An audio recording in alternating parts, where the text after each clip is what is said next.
जय श्री राम, जय माता दी, बालाजी महाराज की जय। आज एक मैं विषय लेके आया हूँ और ये काफ़ी बच्चों मेरे पास में व्हाट्सएप के माध्यम से भी सवाल था और लाइव के माध्यम से भी काफ़ी बार सवाल आते रहते हैं बार बार कि जी हमारी सवारी रुक जाती है, सवारी हमारे पास क्यों नहीं आ पा रही। हम शक्ति की साधना भी कर रहे हैं तो भी हमारे पास सवारी नहीं आ पा रही, तो इसका कारण क्या है। और सवारी आएगी दौड़ती हुई।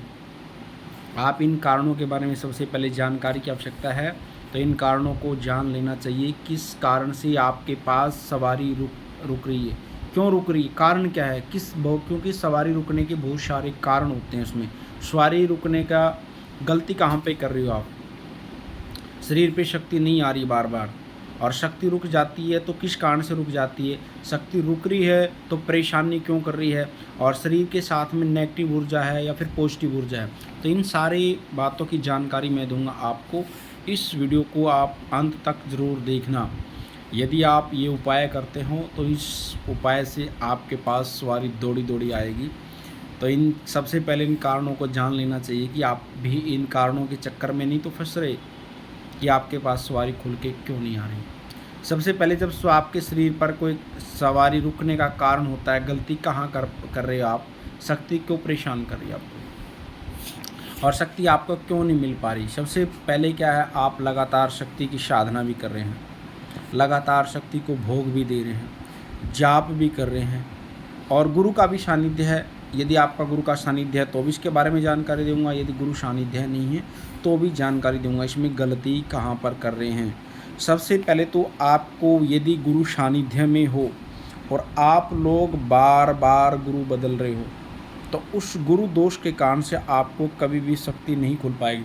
जल्दी से शक्ति जल्दी से नहीं खुल पाएगी, क्योंकि गुरु बदलने का कारण क्या होता है, बार बार आपके ऊपर गुरु दोष लग जाता है, और गुरु दोष के कारण आपको उसको त्याग की जानकारी नहीं का पता नहीं है। गुरु कैसे त्यागना चाहिए, गुरु ने तो आपको त्याग दिया लेकिन आपने भी गुरु को नहीं त्यागा, आपके ऊपर गुरु दोष लगा हुआ है।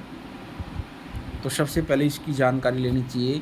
गुरु दोष जब लग जाता है हमारे ऊपर, उसके कारण से भी हमारी शक्ति रुक जाती है, आगे रास्ता नहीं मिल पाएगा। और दूसरा कारण क्या है, यदि हमारा शक्ति की सानिध्य में भाव नहीं बन पा रहा तो हमारी शक्ति अवश्य रुकेगी, बिना भाव की शक्ति आगे नहीं बढ़ पाएगी।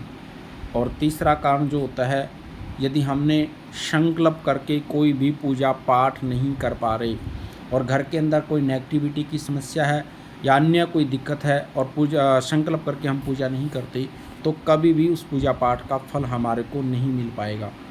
साधना का मैटर हो या फिर पूजा पाठ का नॉर्मल मैटर हो, संकल्प की जानकारी होनी चाहिए। और आगे बड़ा कारण है वो है शक्तियों को भोग। जब हम साधना करते हैं तो किन किन शक्तियों को भोग देना चाहिए साधना के अंदर में, क्योंकि यदि आपको उनकी जानकारी नहीं होगी किन किन शक्तियों को भोग देना है तो तब भी आपकी शक्ति बीच में रुक जाती है। और आगे कारण क्या है, यदि आप सारे काम भी ठीक तरीके से कर रहे हैं और फिर भी आपकी शक्ति रुक रही है तो उस पर शक्ति के ऊपर बंधन हो सकता है। शक्ति के ऊपर बंधन कैसे लगता है, इसकी भी जानकारी आपको आवश्यकता जरूर लेने की। आपके पास शरीर के ऊपर शक्ति आना शुरू हो जाती है। कुछ बच्चे क्या करते हैं, किसी तांत्रिक के पास चले जाते हैं, सेवड़े के पास चले जाते हैं, ओझा के पास चले जाते हैं। आजकल तो भगत भी बहुत सारे ऐसे लोग हो रहे हैं। तो उन बच्चों को ये नहीं पता कि आपके शरीर के ऊपर खुद भी शक्ति चल रही है, कि हमने जानकार लोगों को, सही लोगों को दिखाना चाहिए। उनको इसकी जानकारी नहीं है, वो इन गंदे लोगों के चक्कर में फंस जाते हैं, तो आपकी शक्ति को बांध देते हैं या फिर उतार लेते हैं। आगा बड़ा कारण है ये।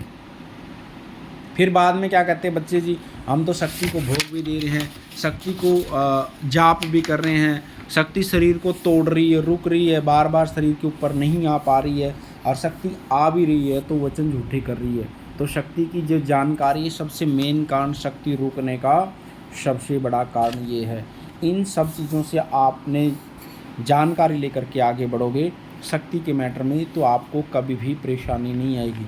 साधना की आप शुरुआत करते हो तो आप लोगों ने बीज मंत्र से शुरुआत करनी चाहिए। साधना की कोई भी बीज, किसी की भी साधना हो, माँ भगवती की हो, बाबा की हो, बालाजी महाराज की, भगवान शंकर की, भैरवनाथ की, पीर की, फ़कीर की, माता की, मशाने के, बेताल की, जिसकी भी आपने करनी है, बीज मंत्र से शुरुआत करो और आगे बढ़ो। जब तक आप बीज नहीं बोओगे तब तक आप आगे नहीं बढ़ पाते। क्योंकि कुछ बच्चे क्या करते हैं, शाबर मंत्र से शुरुआत करते हैं, बैठने की आदत नहीं होती, भाव बन नहीं पाता, तो उस चीज़ अधूरी रह जाती है। तो सबसे पहले बीज मंत्र से शुरुआत करो। आपके पास गुरु हो या गुरु नहीं हो तो भी आप बीज मंत्र का जाप कर सकते हो। दूसरा, संकल्प करके जाप करना। कोई भी पूजा पाठ करो आप, बिना संकल्प के आपकी कोई भी पूजा पाठ पूरी नहीं होगी। संकल्प करके ही पूजा पाठ करना चाहिए। संकल्प के लिए क्योंकि मैंने अलग से वीडियो बनाई हुई है, आप उसके ऊपर संकल्प की पूरी जानकारी ले सकते हैं। हमने संकल्प कैसे करना चाहिए, पहले संकल्प कैसे लेना है और फिर देवताओं को अर्पण कैसे करना है संकल्प, उसकी जानकारी लेकर के आप लोगों ने तब आगे बढ़ना चाहिए। क्योंकि बिना संकल्प का मतलब क्या होता है, हमारा लक्ष्य है, हम देवताओं की शरण जा रहे हैं और हमारा को ये नहीं पता कि लक्ष्य क्या हमारा। निस्वार्थ भाव से कर रहे हैं तो भी हमने संकल्प करना पड़ेगा, प्रभु आपकी कृपा चाहिए, आपकी भक्ति चाहिए, और संकल्प करके वो चीज़ हमने भगवान को अर्पण करनी पड़ती है। उसके बाद में भोग, यदि आपके घर के अंदर कोई नेगेटिविटी चीज़ चली हुई है और आप बिना संकल्प के भोग नहीं देते, बिना संकल्प के भोग दे रहे हो या बिना संकल्प के जाप कर रहे हो, तो आपकी जाप की नेगेटिविटी पावर में आ जाएगी, शक्ति आपको नहीं मिलेगी, नेगेटिविटी आपकी ज़रूर पावरफुल बन जाएगी। शक्ति रुकने का ये भी सबसे बड़ा मेन कारण है। इसलिए जब भी आप कोई भोग दो या जप करो, चालीसा का, स्तोत्र का, स्तुति का, किसी भी तरीके का, तो संकल्प करके ही आपने भोग देना चाहिए, संकल्प करके ही आपने पूजा करनी चाहिए, ताकि वो चीज़ नेगेटिविटी को ना जाए। जब तक इस पूरी चीज़ की जानकारी ले लोगे, फिर आप आगे बढ़ते रहोगे, साधना के क्षेत्र में कभी भी पीछे नहीं देख सकते। और साधना क्षेत्र में भोग किस किन शक्तियों को देना है, सबसे पहले हम गणेश जी के सानिध्य में जाते हैं। गणेश जी हमारे ज्ञान के दाता हैं, बुद्धि के दाता हैं, विघ्नों को हरने वाले हैं। क्योंकि हमारा जो साधना का क्षेत्र है, इस साधना के अंदर में हमारे किसी प्रकार की कोई विघ्न बाधा न आए, और बुद्धि से ज्ञान के द्वारा जो भी हम मंत्र सिद्ध कर रहे हैं वो हमारा शुद्ध रूप से सिद्ध हो।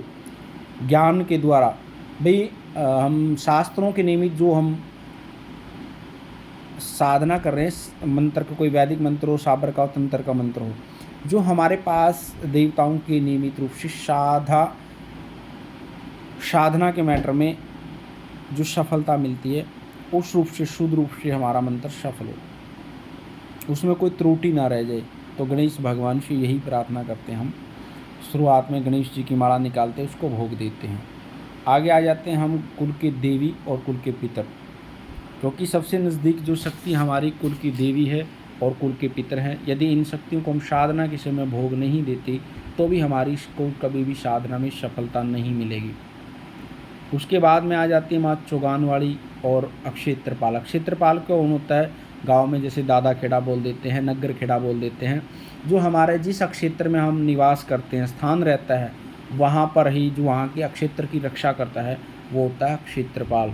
अक्षेत्रपाल को यदि हम भोग नहीं देते तो बाहर से आने वाले शक्तियों को हमारे पास वो रोक देता है, और शक्ति रुकेगी तो आप आगे नहीं बढ़ पाओगे। इसलिए इन शक्तियों को भोग दे करके ही आप साधना के क्षेत्र में आगे बढ़ सकते हैं। और आगे वाले वीडियो में जानकारी दूंगा, पूरी की पूरी जानकारी दूंगा, शक्ति कैसे आएगी दौड़ते हुए, यदि आप सारे काम ये तरीके से कर लेते हो, और उसके बाद शक्ति दौड़ती हुई कैसी आएगी, शक्ति की पूरी जानकारी दूंगा। और दूसरी वीडियो में जानकारी मिलेगी आपको संकल्प कैसे करना चाहिए, क्योंकि बिना संकल्प के पूजा अधूरी रहती है। यदि आपको जानकारी अच्छी लगी, वीडियो अच्छी लगी, तो वीडियो को लाइक करना, शेयर करना, कमेंट करना। और हमारा बालाजी दरबार लगता है, दरबार से ऑनलाइन पूछा भी ले सकते हैं, दरबार के व्हाट्सएप नंबर पर जानकारी लेकर के ऑनलाइन पूछा ले सकते हैं। माँ भगवती और बाबा कृपा आपके परिवार पर बनी रही। सभी को सीताराम, जय माता दी, नमो आदेश।